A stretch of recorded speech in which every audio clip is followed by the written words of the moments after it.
ओम शांति। अव्यक्त समिज्ञे 30 जनवरी 2025। जैसे बीज में सारा वृक्ष समाया रहता है, ऐसे संकल्प रूपी बीज में सारे वृक्ष का विस्तार समा जाए, तब संकल्पों की हलचल समाप्त होगी।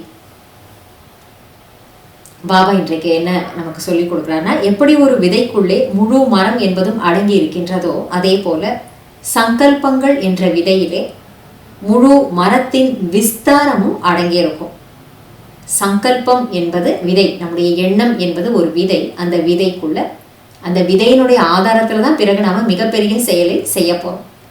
செயல் சின்னதாக இருக்கலாம், பெருசா இருக்கலாம். ஆனா விதை எதுன்னா நம் மனசுல உருவாகக்கூடிய எண்ணம், அதாவது சங்கல்பம் தான்.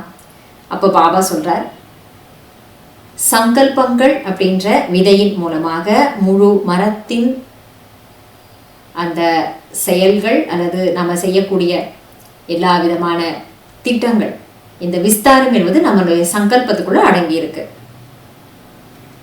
அப்ப அந்த ஒரு விதையில நம்ம தெளிவாக இருந்தோம்னா சங்கல்பங்களுடைய சஞ்சலம் அல்லது குழப்பம் முடிந்து போகும் சொல்றார். जैसे आजकल दुनिया में राजनीति की हलचल, वस्तुओं के मूल्य की हलचल, करेंसी की हलचल, कर्म भोग की हलचल, धर्म की हलचल एक्सेट्रा बढ़ती जा रही है.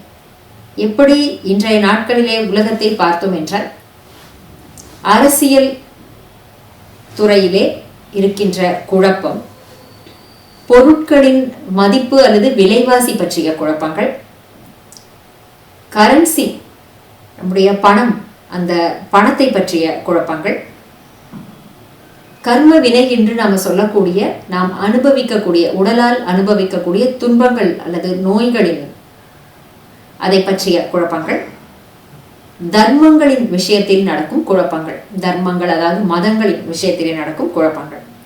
இந்த அனைத்து விதமான குழப்பங்களும் இன்றைய நாட்களிலே உலகத்திலே அதிகரித்து சென்று கொண்டேதான் இருக்கிறது. அப்ப இதற்கு மேலே இந்த குழப்பங்கள் எல்லாம் முடிவடையுமா அல்லது சரியாகுமா, குறையுமா என்று நாம எதிர்பார்க்க முடியாது. ஏனென்றால் நாள் ஆக ஆக எப்படி உலகத்தினுடைய ஜனத்தொகை அதிகமாக போய்கிட்டே இருக்கிறதோ, அதே போல எல்லாமே எல்லாவித குழப்பங்களும் ஒரு பக்கம் அதிகரித்து கொண்டே போவதை நம்ம பார்க்கிறோம்.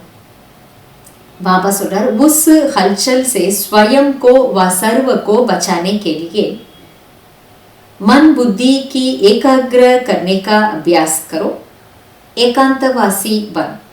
இந்த விதமான குழப்பத்திலிருந்து தன்னையும் அனைவரையும் காப்பாற்றிக் கொள்வதற்காக மனம் மற்றும் புத்தியை ஒருமுகப்படுத்துவதற்கான பயிற்சியை நீங்கள் செய்யுங்கள்.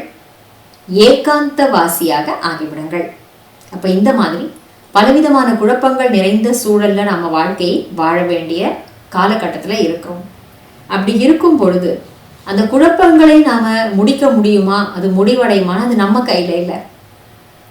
என்றால் சமுதாயம், நாடு, உலகம், இந்த எல்லா விஷயத்திலையுமே குழப்பங்கள் அதிகரிச்சுக்கிட்டு வருது. அந்த நேரத்துல தன்னையும் நம்மை சுற்றி இருக்கும் எல்லோரையுமே குழப்பத்தில் இருந்து தப்பிக்க வைப்பதற்காக பாபா சொல்றார், நாம என்ன பண்ணணும்னா நம்முடைய மனம் மற்றும் புத்தியை ஒருங்கிணைத்து அந்த ஒருநிலைப்படுத்தக்கூடிய பயிற்சியை செய்ய வேண்டும்.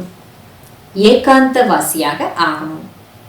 எப்படி பலவிதமான விஸ்தாரமான எண்ணங்கள் வந்தாலும் அந்த எல்லா விஸ்தாரத்துக்கு நடுவுல ஒரே ஒரு விதை, அந்த விதை போன்ற ஒரு எண்ணத்தை நாம நினைக்கணும். அல்லது விதை போன்ற பாபா படைப்பவர், அவரிடம் நாம நம்முடைய தொடர்பை உருவாக்கிக்கணும். அப்படி பண்ணும் பொழுது, விஸ்தாரத்தை சுருக்கி விதையாக ஒரு எண்ணமாக ஆக்கும் பொழுது, ஒருவரோடு ஏற்படக்கூடிய தொடர்பினால சக்தி நமக்கு கிடைக்கும்.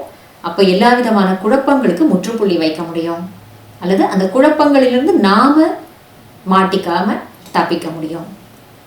அதனால இந்த விஷயத்தை நம்ம ஒரு முறைக்கு 2 முறை படித்து பார்த்து, யோசித்து பார்த்து செயல்ல கொண்டு வருவோம். விஸ்தாரத்திற்கு போகாமல் விதைக்குள்ளே விஸ்தாரத்தை அடக்குவோம். விதை போன்ற ஒரு சக்தி நிறைந்த சங்கல்பத்துக்குள்ளே அனைத்து விஸ்தாரங்களையும் அடக்கிடுவோம்.